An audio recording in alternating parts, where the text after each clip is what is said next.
തങ്ങൾ പറഞ്ഞു, ആരെങ്കിലും ഒരു വീട്ടിലേക്ക് കയറുമ്പോ ഹീന യദ്ഖുലു ഫസല്ലമ അലൈഹി ഹീന യദ്ഖുലു മൻസിലഹു, ഒരു വീട്ടിലേക്ക് കയറുമ്പോൾ അവൻ സലാം ചൊല്ലി കയറട്ടെ. വദക്കറ സ്മല്ലാഹി അലാ തഅബി, അല്ലാഹുവിന്റെ നാമം ചൊല്ലി അവൻ ഭക്ഷണം കഴിക്കട്ടെ. പരിശുദ്ധ ഹബീബായ തങ്ങളെ പഠിപ്പിക്കുകയാണ്, ഒരാൾ വീട്ടിലേക്ക് സലാം ചൊല്ലി കയറുകയും തന്റെ ഭക്ഷണം ബിസ്മി ചൊല്ലി കഴിക്കുകയും ചെയ്താൽ ഖാല ശൈത്വാനു ലിഅവാനിഹി, പിശാച് തന്റെ അനുയായികളോട് വിളിച്ചു പറയുമത്രേ, ലാ മബീത ലക്കും വലാ അശാ, ഇന്ന് നിങ്ങൾക്കിവിടെ അധിവസിക്കാനോ രാത്രി ഉറങ്ങാനോ നിങ്ങൾക്കിന്ന് കിടക്കാനും സൗകര്യമില്ല, കഴിക്കാനും ഭക്ഷണമില്ല. ഇന്നൽ അബ്ദ ഹീന യദ്ഖുലു മൻസിലഹു ഫസല്ലമ അലൈഹി വദക്കറ സ്മല്ലാഹി അലാ തആമിഹി ഖാല അശ്ശൈത്താനു ലിഅവാനിഹി ലാ മബീത ലക്കും വലാ അശാ. വീട്ടിലേക്ക് കയറുമ്പോ സലാം ചൊല്ലാതെ കയറിയാൽ, കഴിക്കുന്ന ഭക്ഷണം ബിസ്മി ചൊല്ലാതെ ബിസ്മില്ലാഹിർ റഹ്മാൻ റഹീം ചൊല്ലാതെ കഴിച്ചാൽ പിശാച് തന്റെ അനുയായികളെ വിളിച്ചിട്ട് പറയും, എല്ലാരും വാ, ഓടി ഓടി വാ, അദ്റക്തുമുൽ മബീത വൽ അശാ, നിങ്ങൾക്ക് ഇവിടെ ഉറങ്ങാം, നിങ്ങൾക്ക് ഇവിടെ ഭക്ഷണമുണ്ട്, നിങ്ങൾക്ക് ഇവിടെ എല്ലാ സൗകര്യങ്ങളും ഉണ്ട് എന്ന് പിശാച് പറയുമെന്ന് നബി റസൂലുള്ളാഹി. ബിസ്മി ചൊല്ലുന്ന ഭക്ഷണത്തിൽ ശൈത്താൻ വരില്ല, സലാം ചൊല്ലി കയറിയ വീട്ടിൽ ശൈത്താൻ വരില്ല. സലാം ചൊല്ലാതെ കയറിയ വീടും ബിസ്മില്ലാഹിർ റഹ്മാൻ റഹീം ചൊല്ലാതെ കഴിക്കുന്ന ഭക്ഷണവും എവിടെ ഉണ്ടോ അവിടെ പിശാച് ഉണ്ടാകും. നബിയുനാ റസൂലുള്ളാഹി. അവിടെ റഹ്മത്ത് കിട്ടൂല. മനസ്സിലാക്കാത്തോണ്ട കുട്ടികൾക്ക് രോഗം ഉണ്ടാകണം. കുട്ടികളെ പഠിപ്പിക്കൂല ബിസ്മി ചൊല്ലി ഭക്ഷണം കഴിക്കാൻ പഠിപ്പിക്കൂല. തുമ്മുമ്പോ അൽഹംദുലില്ലാഹ് ചൊല്ലാൻ പഠിപ്പിക്കൂല. അവരത് പഠിപ്പിച്ചു നോക്ക്, സ്വാഭാവികമായിട്ട് അവർ തന്നെ ഓട്ടോമാറ്റിക്കായിട്ട് അവരത് ചെയ്തു പോകും. അങ്ങനെ ചെയ്താൽ അവിടെ റഹ്മത്ത് ഉണ്ടാകും. ചെയ്തില്ല എങ്കിൽ റഹ്മത്ത് ഉണ്ടാവുകയില്ല. ഉറപ്പായ കാര്യം തന്നെയാണ്. ശാരീരികമായി ഭാര്യയും ഭർത്താവും തമ്മിൽ ബന്ധപ്പെടുമ്പോ ബിസ്മി ചൊല്ലണേ. ആ ബിസ്മി ചൊല്ലുന്നതിലൂടെ അല്ലാഹുവിന്റെ റഹ്മത്ത് ഭാര്യയ്ക്കും ഉണ്ടാകും, ഭർത്താവിനും ഉണ്ടാകും. വിവാഹം കഴിഞ്ഞു, പ്രസവം കഴിഞ്ഞു, പ്രസവം നിർത്തിയ പെണ്ണാണ്, അവളുമായി ശാരീരിക ബന്ധത്തിൽ ഏർപ്പെട്ടാലും നിങ്ങൾ ബിസ്മി ചൊല്ലാതെ ബന്ധപ്പെടരുതേ. കാരണം ഈ പുരുഷന്റെ ഇന്ദ്രിയത്തിന്റെ അഗ്രത്തിൽ പിശാച് ഉണ്ടാകുമത്രേ. ബിസ്മി ചൊല്ലാതെ ആ പിശാചിൽ നിന്ന് അള്ളാഹുവിനോട് കാവൽ തേടാതെ ആരെങ്കിലും തന്റെ ഭാര്യയെ ബന്ധപ്പെട്ടാൽ അവന്റെ ജനനേന്ദ്രിയത്തിൽ നിന്ന് പിശാച് പെണ്ണിന്റെ ഗർഭപാത്രത്തിലേക്ക് പ്രവേശിക്കുകയും ആ ഗർഭപാത്രത്തിൽ ഇല്ലാത്ത രോഗങ്ങൾ വരുത്തി വെക്കുകയും ചെയ്യുമത്രേ. അതാണ് ഈ മുഴ ട്യൂമർ. ഈ പെണ്ണിന്റെ ഗർഭപാത്രത്തിലൊക്കെ രോഗങ്ങളും അസുഖങ്ങളും ബ്ലീഡിംഗ് ഒക്കെ ഉണ്ടാകുന്നത് ശൈത്താന്റെ കളിയാണ്. അപ്പൊ അതുകൊണ്ട് നമ്മൾ ബിസ്മില്ലാഹിർ റഹ്മാൻ റഹീം അഊദു ബില്ലാഹി, ഇതൊക്കെ എപ്പോഴും അഊദു ബില്ലാഹി മിനശ് ശൈത്താനിർ റജീം ബിസ്മില്ലാഹിർ റഹ്മാൻ റഹീം. കോട്ട് പഠിക്കും അഊദു ബില്ലാഹി മിനശ് ശൈത്താനിർ റജീം അഊദു ബില്ലാഹി മിനശ് ശൈത്താനിർ, വാടച്ചു പിടിച്ചിട്ട് അഊദു ബില്ലാഹി മിനശ് ശൈത്താനിർ റജീം പറയൂ. ആരാ പറയാ? ചുമ്മാ അങ്ങോട്ട് തുറക്കലാണ്. തുറക്കുമ്പോഴത്തേക്ക് രണ്ട് പ്രാണി അകത്തേക്ക് കയറിപ്പോകും സംഭവം. അതോടുകൂടി അവന്റെ കാര്യം തീർന്നു. ശൈത്താൻ കയറ്റുന്നതാണ് അതൊക്കെ. ഇതൊക്കെ റഹ്മത്ത് നമുക്ക് നഷ്ടപ്പെട്ടു പോകുന്ന കാര്യം. അതുകൊണ്ട് പിശാചിന്റെ ശരീരത്തിന് രക്ഷപ്പെടാൻ ബിസ്മില്ലാണ്. അപ്പൊ ഏത് കാര്യം തുടങ്ങിയാലും ബിസ്മില്ലാഹിർ റഹ്മാനിർ റഹീം തുടങ്ങിക്കോ. വലിയ ബർക്കത്താണ്. ഫാത്തിഹ ഓതുമ്പോൾ തന്നെ തുടക്കത്തിൽ എന്താ അല്ലാഹു പൂരത്തിന് അടുത്ത് പറഞ്ഞ വാക്കെന്താ? അൽഹംദുലില്ലാഹി റബ്ബിൽ ആലമീൻ അർറഹ്മാനിർ റഹീം. മയ്യത്ത് നിസ്കാരത്തിനും അല്ലാഹുമ്മ ഗഫർ ലഹു വർഹംഹു, അല്ലാഹുവേ നീ കരുണ ചൊരിയണേ, നിന്റെ കാരുണ്യം കൊണ്ട് ഈ മയ്യത്തിനെ പൊതിയണമേ. സലാം ചൊല്ലുമ്പോഴും അസ്സലാമു അലൈക്കും വറഹ്മത്തുള്ളാഹി വബറകാതുഹു, ആ സലാം വ്യാപിപ്പിക്കാൻ പറഞ്ഞത് അല്ലാഹുവിന്റെ കാരുണ്യം വ്യാപിക്കാൻ വേണ്ടിയാണ്. അതിന് എന്ന് നമ്മൾ പിശുക്ക് കാണിച്ചോ, എന്ന് നമ്മൾ വിരാമമിട്ടോ, അല്ലാഹുവിന്റെ കാരുണ്യം വർഷിക്കുന്നേ ഇല്ല. നമസ്കാരത്തിൽ നമ്മൾ ഈ വിരമിക്കുന്ന സമയത്തും അസ്സലാമു അലൈക്കും വറഹ്മത്തുള്ളാഹി, അസ്സലാമു അലൈക്കും വറഹ്മത്തുള്ളാഹി. വലതുഭാഗത്തിരിക്കുന്ന എല്ലാ സ്വാലിഹീങ്ങൾക്കും എല്ലാ ആരിഫീങ്ങൾക്കും മാലാഖമാർക്കും റഹ്മത്തുണ്ടാകട്ടെ. ഇടതുഭാഗത്തുള്ള എല്ലാ സ്വാലിഹീങ്ങൾക്കും മാലാഖമാർക്കും റഹ്മത്തുകൾ ഉണ്ടാകട്ടെ. അസ്സലാമു അലൈക്കും വറഹ്മത്തുള്ളാഹി. മിമ്പറിൽ ഇമാം കയറിയാലും അസ്സലാമു അലൈക്കും വറഹ്മത്തുള്ളാഹി. ഇവിടെയൊക്കെ റഹ്മത്ത് റഹ്മത്ത് റഹ്മത്ത് എന്ന വാക്ക് വന്നോ. പരിശുദ്ധമായ റമളാൻ, ആ റമളാനിന്റെ ആദ്യത്തെ 10 ഏത് 10? ഏത് 10? ഉറക്കെ പറയൂ, സംശയമായി പോയി. ചിലപ്പോ ഇത്തക്കന്റെ തിരിഞ്ഞു വന്നാലോ 2019, അതുകൊണ്ട് പേടിയുണ്ട്. അവ്വലുഹു റഹ്മ അവ്വലുഹു റഹ്മ വഔസതുഹു മഗ്ഫിറ വആഖിറുഹു ഇത്ഖും മിനന്നാർ. ആദ്യത്തെ 10 റഹ്മത്ത് അല്ലാഹു തആല വെച്ചത് കാരുണ്യം. അതാണ് നമുക്ക് വേണ്ടത്. കാരുണ്യം ഉണ്ടെങ്കിലേ നോമ്പ് പിടിക്കാൻ പറ്റുള്ളൂ. കാരുണ്യം ഉണ്ടെങ്കിലേ ഇബാദത്തിന് ഉത്സാഹം കിട്ടുകയുള്ളൂ. അതുകൊണ്ട് കാരുണ്യം, അല്ലാഹുവിന്റെ റഹ്മത്ത്. വറഹ്മതീ വസിഅത് കുല്ല ശൈ. എന്റെ കാരുണ്യം എല്ലാ സ്ഥലത്തും അങ്ങനെ വ്യാപിച്ചിരിക്കുകയാണ്. വമാ അർസൽനാക ഇല്ലാ റഹ്മത്തൽ ലിൽ ആലമീൻ. ലോകത്തിന്റെ നേതാവും ജേതാവുമായ വിപ്ലവത്തിന്റെ നായകനായ മുത്ത് മുഹമ്മദ് മുസ്തഫ സല്ലല്ലാഹു അലൈഹി വസല്ലമ തങ്ങളെ അല്ലാഹു നമ്മിലേക്ക് നിയോഗിച്ചതും റഹ്മത്ത് തന്നെ. فبما رحمة من الله لنت لهم ولو كنت فظا غليظ القلب لانفضوا من حولك. പരിശുദ്ധമായ ഖുർആൻ അല്ലാഹുവിന്റെ റസൂലിനെ റഹ്മത്ത് എന്നാണ് വിശേഷിപ്പിച്ചത്. അത് കാരുണ്യം എന്നാണ് വിശേഷിപ്പിച്ചത്. ആ കാരുണ്യം ലോകത്തിൽ ഇല്ലായിരുന്നുവെങ്കിൽ നമുക്കിന്ന് ഇവിടെ വിരാജിക്കാനോ വിശ്രമിക്കാനോ കഴിയുമോ?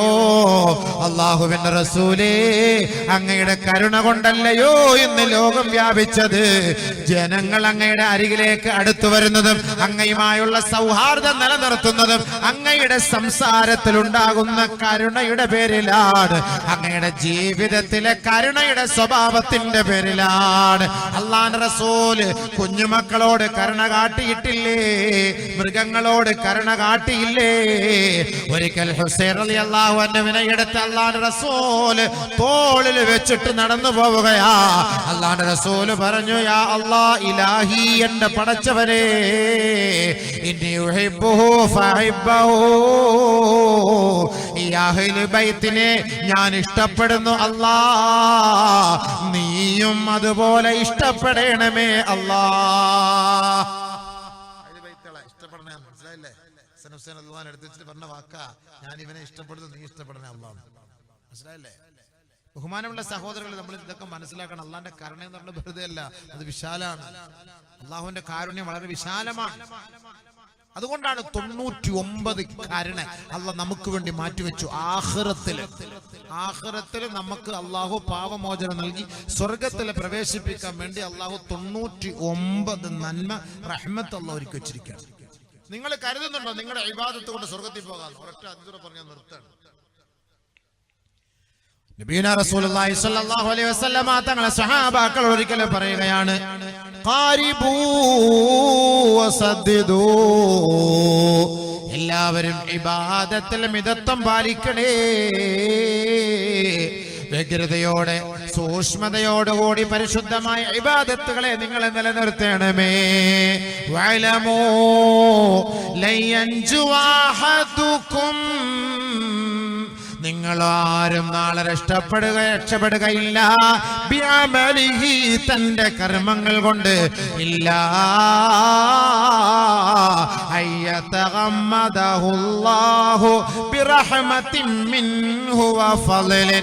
അല്ലാഹുവിന്റെ കാരുണ്യവും അവന്റെ ഔദാര്യവും ലഭിക്കാതെ നിങ്ങൾ എത്ര ഇബാദത്ത് എടുത്താലും അവർ രക്ഷപ്പെടുകയേ ഇല്ല. സഹാബാ, അല്ലാഹുവിന്റെ റസൂൽ സ്വഹാബാക്കളോട് ഈ പ്രഭാഷണം നടത്തിയപ്പോ ജിജ്ഞാസയോടെ സ്വഹാബാക്കൾ അല്ലാഹുവിന്റെ റസൂലിനോട് ചോദിക്കുകയുണ്ടായി. ഖാലൂ വലാ അൻത യാ റസൂലല്ലാഹ്. നബിയേ, അങ്ങയും അങ്ങനെ തന്നെയാണോ? അങ്ങേക്കും അങ്ങനെ തന്നെയാണോ? എത്രത്തോളം ഇബാദത്തെടുത്തെടുത്ത് കാലിൽ നീര് വെച്ചില്ലയോ റസൂലേ? ഉറക്കമില്ലാതെ അള്ളാഹ്ക്ക് വേണ്ടി മണിക്കൂറുകളോളം നിന്ന് നമസ്കരിച്ചില്ലയോ? അങ്ങേക്കും സ്വർഗത്തിൽ പോകാൻ അള്ളാന്റെ കരുണ വേണമോ നബിയേ? ഖാല റസൂലുള്ളാഹി സ്വല്ലല്ലാഹു അലൈഹി വസല്ലം, ലോകത്തിന്റെ നേതാവ് പറഞ്ഞ വാക്കാണ്. നഅം നഅം, ശരിയാണ് സഹാബാ. ഇല്ലാ അയ്യതഗമ്മദനി അല്ലാഹു ബിറഹ്മതിഹി, അല്ലാഹുവിന്റെ കാരുണ്യമില്ലാതെ ഞാനും സ്വർഗ്ഗത്തിലേക്ക് പോവുകയേ ഇല്ല.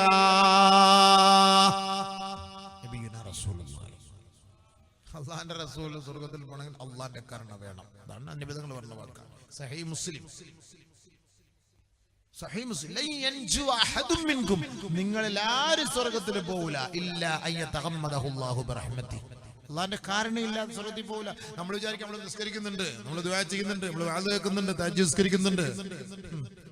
വലിയൊരു അതീതുണ്ട്, അതൊക്കെ സമയമില്ല. നമ്മുടെ അമലുകളൊക്കെ ആയിട്ട് കൊണ്ടുപോയി വലിയ അടുത്തപ്പെട്ട് റബ്ബരോട് പറയും, എന്നെ വെറുതെ ഒന്നും നീ ഫ്രീ ആയിട്ട് സ്വർഗ്ഗത്തിൽ കൊണ്ടുപോണ്ട, എന്റെ നിസ്കാരത്തിന്റെ പേര് കൊണ്ടുവന്ന് മാഫി ഒന്നും കിട്ടൂല. അള്ളാഹു നമുക്ക് ചെയ്തെന്ന നിഅമത്തിന്റെ ഒരു ചെറിയ നിഅമത്തിന്റെ, ഏറ്റവും ചെറിയ നിഅമത്ത്, അനുഗ്രഹത്തിന് വേണ്ടിയിട്ട് 90 വർഷം നമ്മൾ ഇബാദത്തെടുത്താലും ആ ചെറിയ അനുഗ്രഹത്തിന്റെ പ്രത്യുപകാരം പരിഹാരമാവുകയില്ല. അതിന്റെ വലിയ ഹദീസുകളുണ്ട്, സമയമില്ലാത്തൊരു നിർത്താണ്. അള്ളാഹ് ചെയ്ത നിഅമത്ത് ആലോചിച്ചു. നമ്മൾ തുമ്മുന്നു, ഒരു സെക്കൻഡിന്റെ പോയിന്റ് സെക്കൻഡ് നമ്മുടെ ഹാർട്ട് അടഞ്ഞു പോകാതെ, ബ്ലോക്ക് ആകാതെ അള്ളാഹു നമ്മളെ ആ ഒരു വലിയ രോഗത്തിൽ നിന്ന്, വലിയ അപകടത്തിൽ നിന്ന് അള്ളാഹു നമ്മളെ രക്ഷപ്പെടുത്തണം. ഉടനെ നമ്മൾ അള്ളാഹ്ക്ക് പറയുന്ന വാക്കെന്താ? അൽഹംദുലില്ലാഹ്. രാവിലെ ബാത്റൂമിൽ പോകാൻ പറ്റിയില്ലെങ്കിൽ അവസ്ഥ എന്താ? ഒരു ബാത്റൂം കൊണ്ട് 9 പേരുണ്ട്, എല്ലാവർക്കും ഒരേപോലെ മുട്ടിപ്പോയി. എന്തായിരിക്കും രംഗം? അല്ലാഹുവേ, നമുക്ക് പിടിച്ചൊരു സ്ഥലത്തില്ല. അല്ലാഹുവേ, തീരുന്നവരെ ഒന്ന് സബൂറാക്ക തൗഫീഖ്, അല്ലാഹ് സബൂറാക്ക തൗഫീഖ്. ഫ്ലൈറ്റിലൊക്കെ കയറി കഴിഞ്ഞാൽ രംഗം എന്തായിരിക്കും? എന്ത് വിഷമമായിരിക്കും. നമ്മൾ പിടിച്ചു നിർത്താം. അവൻ പോയി അവന്റെ പ്രാഥമിക ആവശ്യങ്ങൾ കഴിഞ്ഞ് തിരിച്ചു വരുമ്പോ അവൻ പറയേണ്ട വാക്കെന്താ? അൽഹംദുലില്ലാഹില്ലദീ ആഫാനി, അൽഹംദുലില്ലാഹ് അല്ലദീ അദ്ഹബ അന്നി മാ യൂദീനി വഅബ്ഖാലി മാ യൻഫഉനി. അല്ലാഹുവേ, എന്റെ വേദനയും വിഷമവും നീ മാറ്റിയിട്ട് എനിക്ക് ആവശ്യമുള്ളത് നിർത്തി തന്ന പടച്ചവനെ, നിനക്കെല്ലാ സ്തുതികളും അഖില സ്തുതികളും. അൽഹംദുലില്ലാഹ്. അല്ലാഹുവേ ശുക്ർ ചെയ്യണ്ടേ? ഒരു ഗ്ലാസ് വെള്ളം കുടിച്ചു. അൽഹംദുലില്ലാഹില്ലദീ സഖാനി അദ്ബൻ ഫുറാതൻ ബിറഹ്മതി വലം യജഅൽഹു മിൽഹൻ ജാജൻ ബിദുനൂബിനാ. പടച്ചവനെ, ഞങ്ങളുടെ പാപങ്ങൾ കാരണമായി ഉപ്പുവെള്ളം തരാതെ ശുദ്ധമായ സുഗതമായ വെള്ളം നീ നൽകി ഞങ്ങളെ സഹായിച്ചവനാണ്, നിനക്കെല്ലാ സ്തുതികളും. അൽഹംദുലില്ലാഹ്. അതുകൊണ്ട് അള്ളാഹുവിന് നമ്മൾ എത്ര ശുക്ർ ചെയ്താലും പടച്ചവൻ ചെയ്തു തന്ന നിഅമത്തിന്റെ ഒരു അംശം പോലും ആവില്ല. പിന്നെ അള്ളാഹ് പറഞ്ഞ വാക്കെന്താ? ലഅഫ്തു ലക ഹസനാതിക വതജാവസ്തു അൻക സയ്യിആതിക വവഹബതു ലക നിഅമതി. നാളെ ആഖിറത്തിൽ നമ്മുടെ നന്മകൾ കുറഞ്ഞു പോകുമ്പോ അല്ലാഹു റബ്ബുൽ ഇസ്സത്ത് നമുക്ക് സന്തോഷത്തോടെ, കരുണയോടെ നമ്മളെ സമാധാനിപ്പിച്ചുകൊണ്ട് പറയുകയാണ്, ദാസനെ നീ ദുഃഖിക്കരുതേ, നിരാശപ്പെടരുതേ. ലഅഫ്തുക ഹസനാതിക, നിന്റെ നന്മകൾ ഞാൻ ഇരട്ടിയാക്കിയിരിക്കുകയാണ്. വതജാവസ്തു അൻക സയ്യിആതിക, നിന്റെ തിന്മകളെ ഞാൻ മായ്ച്ചു കളഞ്ഞിരിക്കുകയാ. വവഹബതു ലക നിഅമതി, എന്റെ അനുഗ്രഹം നിനക്ക് വീണ്ടും ഞാൻ ഔദാര്യമായി സമ്മാനിച്ചിരിക്കുകയാണ്.